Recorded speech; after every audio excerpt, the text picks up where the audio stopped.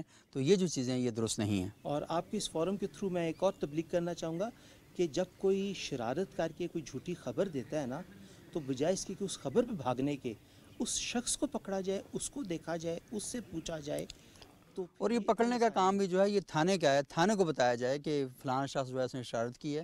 اور علماء کو چاہیے کہ وہ اپنے جو مساجد کے لاؤڈ سپیکر ہیں وہ ہر شخص کے حوالے نہ کر دیں کہ جو شخص آئے سپیکر کا بٹن آن کر جو چاہے وہ کہہ دے، بلکہ یہ سپیکر رسپانسبلٹی ہونی چاہیے، سپیکر کا لائسنس ہونا چاہیے کہ جس شخص کی ذمہ داری ہونی چاہیے کہ معاشرے کے ذمہ دار فرد کے پاس سپیکر کا لائسنس ہو، تاکہ وہ اس کا ایسا استعمال نہ ہو سکے، سوء استعمال نہ ہو سکے اس کا.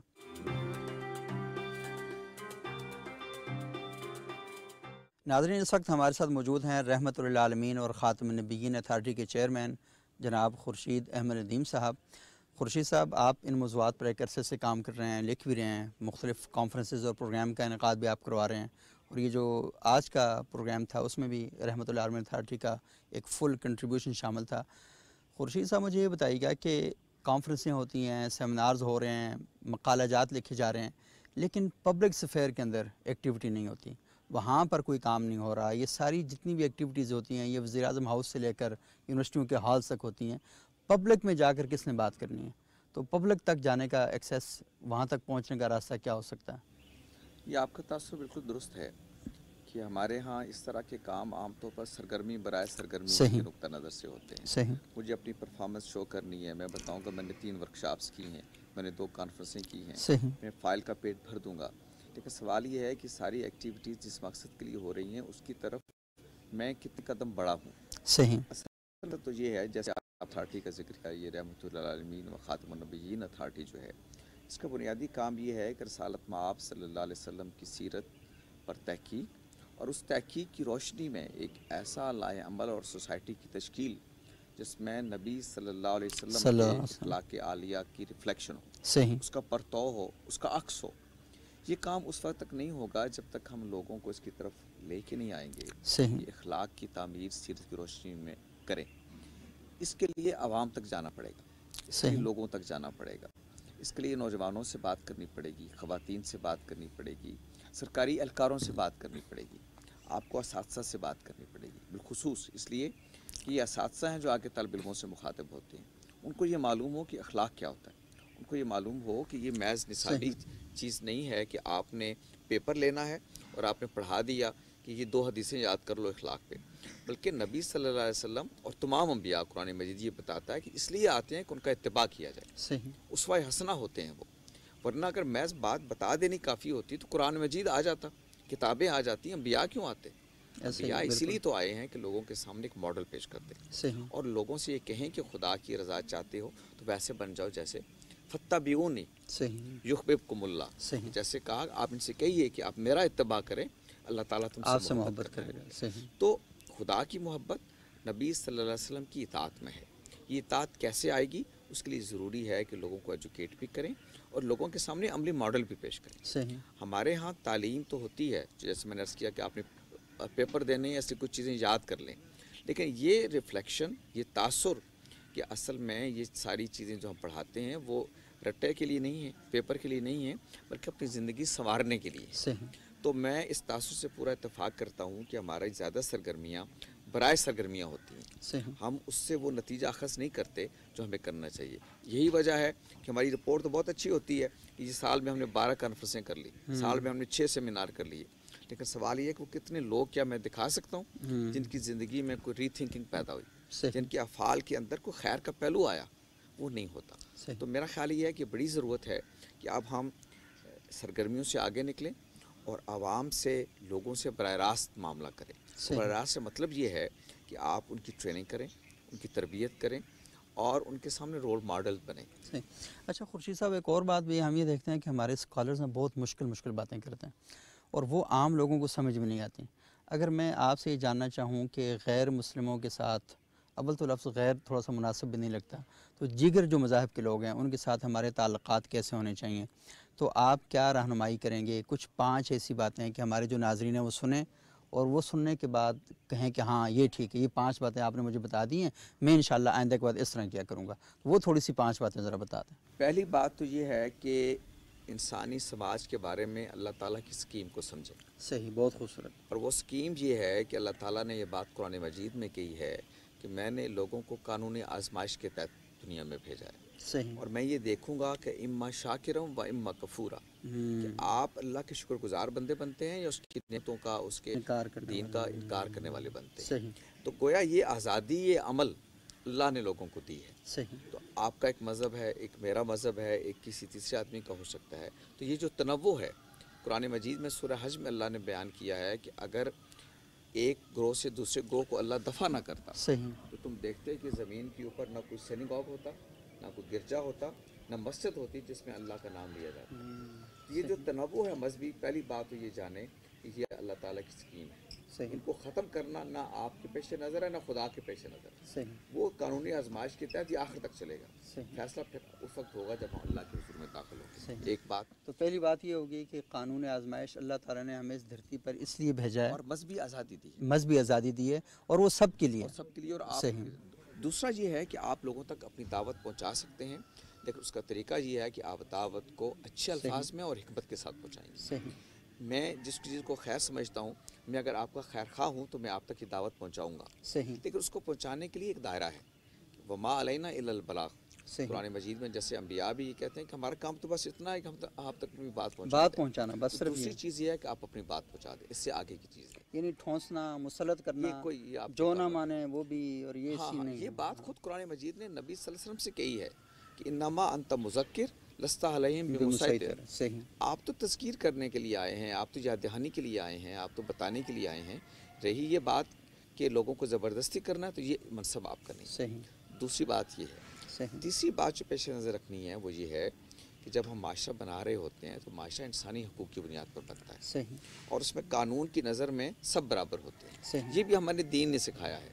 جب ہم معاشرہ بناتے ہیں تو ہم لوگوں کے مذہب کو سامنے رکھ کر معاشرہ نہیں بناتے، صحیح، لوگوں کے حقوق کو سامنے رکھ کر، لوگوں کے فرائض کو سامنے رکھ کر بناتے ہیں۔ صحیح، اس لیے قرآن مجید نے جب بھی جرم کی بات کی ہے، نیکی کی بات کی ہے، تو اسماء صفات استعمال کی ہیں۔ صحیح، السارق والسارقۃ، چور مرد ہو یا عورت ہو، الزانی والزانیۃ، زانی مرد ہو یا عورت۔ اس میں یہ تخصص یا تخصیص نہیں کی کہ مسلمان ہو یا غیر مسلم، کافر ہو یا مسلمان ہو، یہ نہیں، کوئی تقسیم نہیں ہے۔ صحیح، جو یہ جرم کرے گا اس کی یہ سزا ہے۔ صحیح، چنانچہ نبی صلی اللہ علیہ وسلم کی زندگی میں آپ کے اسوہ حسنہ سے، عہد خلافت راشدہ سے معلوم ہوتا ہے کہ قانون سب کے لیے برابر تھا۔ صحیح، انسانی جان کی حرمت ایک ہے، صحیح، مال کی حرمت ایک ہے، وہ مسلمان کا مال ہے یا غیر مسلم کا مال ہے، وہ مسلمان کی جان ہے یا غیر مسلم کی جان ہے، اس کی ایک قیمت ہے۔ صحیح، تیسری بات جو سمجھنے کی ہے کہ جب آپ سوسائٹی کے ساتھ معاملہ کرتے ہیں تو حقوق کی بنیاد پہ کرتے ہیں، مذہب، رنگ و نسل کی بنیاد پر نہیں کرتے۔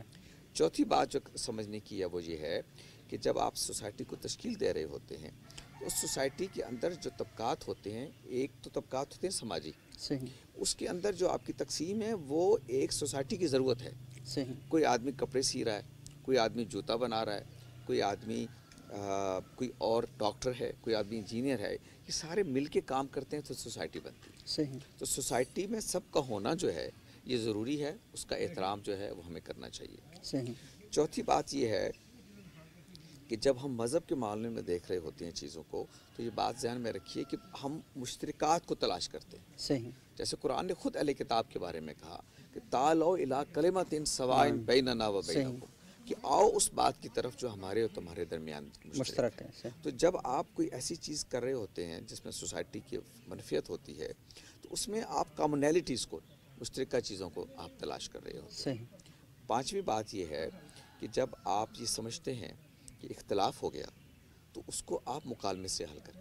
صحیح، ڈائلاگ جب آپ یہ سمجھنے لگیں کہ اب وجادلہم باللتی ہی احسن، صحیح، مجادلے کی کیفیت پیدا ہو گئی، تو آپ اس کو احسن طریقے سے کریں گے، اچھے طریقے سے کریں گے، مکالمہ کریں گے۔ اور اگر کوئی فریق ثانی جہالت پر اتر آتا ہے تو پھر کالو سلامہ، پھر آپ الجھیں گے نہیں اس سے۔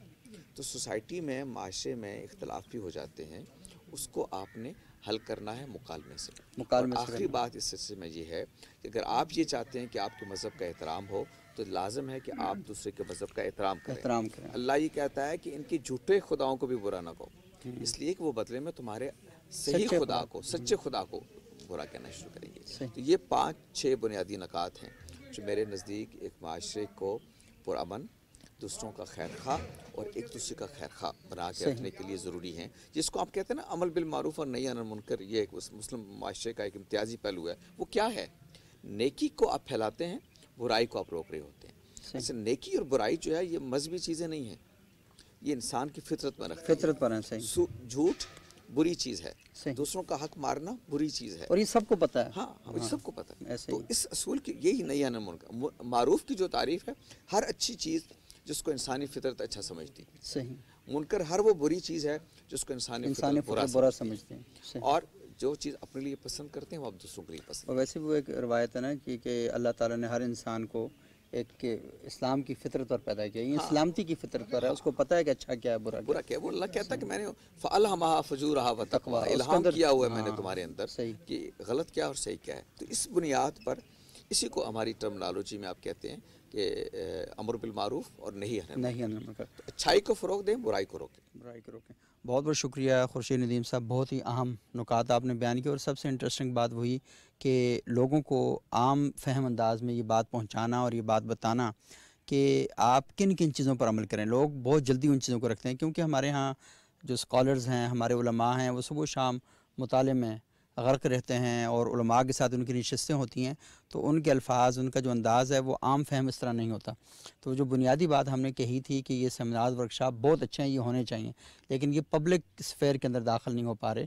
تو پبلک اسفیئر کے اندر داخل نہ ہونے کی ایک وجہ یہ بھی ہے کہ ایک تو ہمارے سوسائٹی میں ان موضوعات پر گفتگو نہیں ہوتی، اور اگر گفتگو ہوتی ہے تو اتنے مشکل الفاظ کے ذریعے ہوتی ہے کہ عام لوگوں تک وہ بات پہنچ نہیں پاتی۔ تو خورشید صاحب نے جو 5-6 بنیادی باتیں بتائی ہیں، تو یہ میرا خیال یہ ہے کہ آپ کے لیے بہت ہی اہم ہے، ہم سب کے لیے بہت اہم ہے، اور ہمیں چاہیے کہ ان باتوں کو لے کر اپنے معاشرے کے اندر جائیں، اپنے بچوں کی تربیت کریں، اس سوسائٹی کی تربیت کریں، ورنہ ساری زندگی ہم بیٹھ کر گلی کے نکڑ پر یہی باتیں کرتے رہیں گے، یورپ اچھا ہے، امریکہ اچھا ہے، برطانیہ اچھا ہے، ہم اچھے نہیں ہیں۔ ہم سارے بھی انہی جیسے ہیں، اور وہ سارے بھی ہم جیسے ہی ہیں، لیکن بنیادی طور پر مسئلہ ہے کہ آپ احساس ذمہ داری کے ساتھ آئیں، اور سب سے بنیادی چیز کہ خدا کا جو قانونی آزمائش ہے اسے سمجھیں۔ وہ پہلی سیڑھی ہے، وہ خشت اول ہے، پہلی اینٹ ہے۔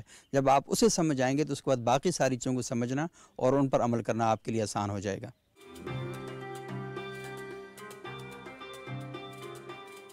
تو ناظرین، آج آپ نے گفتگو سنی علماء کرام کی، اسکالرز کی، اور انہوں نے کس خوبصورت طریقے سے آپ تک یہ پیغام پہنچایا ہے کہ رسول اللہ صلی اللہ علیہ وآلہ وسلم کی حیات طیبہ قدم قدم پر ہمارے لیے کس طریقے سے رہنمائی کرتی ہے، اور بہت خوبصورت طریقے سے انہوں نے بتایا کہ بطور مسلمان ریاست کے، بطور مسلمان معاشرے کے، اور بطور مسلمان ایک انفرادی شخص ہونے کے، ہمارا دیگر مذاہب کے لوگوں کے ساتھ تعلقات کیسے ہونے چاہئیں۔